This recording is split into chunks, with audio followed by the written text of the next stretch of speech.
Rediscovering Past Loves, Understanding Old Flames.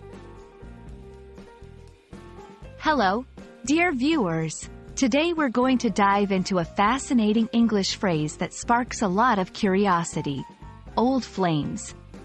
Whether you've come across it in a book, heard it in a conversation, or stumbled upon it while watching a movie, you might have wondered what it's all about.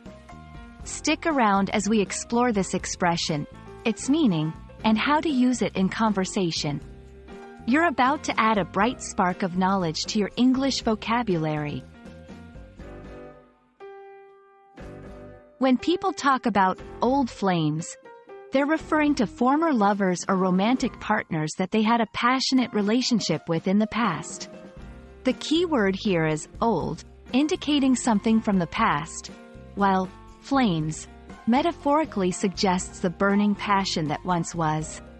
It's a term that's often used when reminiscing about past love affairs or relationships that were intense and significant. The phrase, old flames, has a poetic ring to it, doesn't it? It comes from the idea that an intense love is like a fire, bright, consuming, and difficult to forget. Even after the relationship ends, the memory of this fiery passion lingers, like embers that still have the potential to reignite.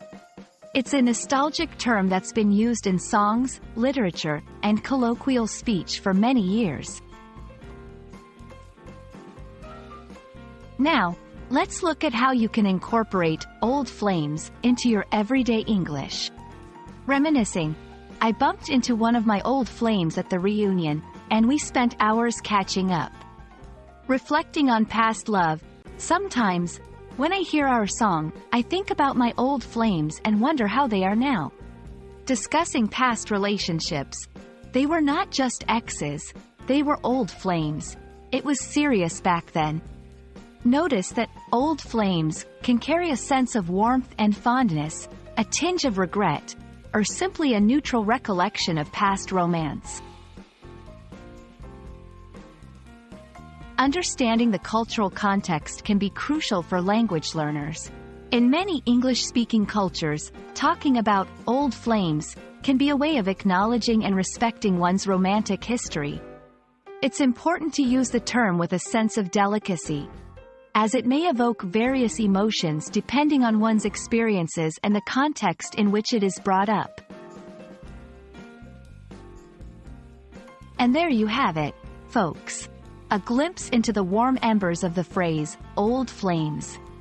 It's a reminder that the English language is not just about words but also about the stories and histories they carry. We hope this video has enlightened you and added a new layer to your understanding of English expressions. If you've enjoyed learning about this, don't forget to like, share, and subscribe for more engaging language lessons. Until next time, keep the fire of learning burning.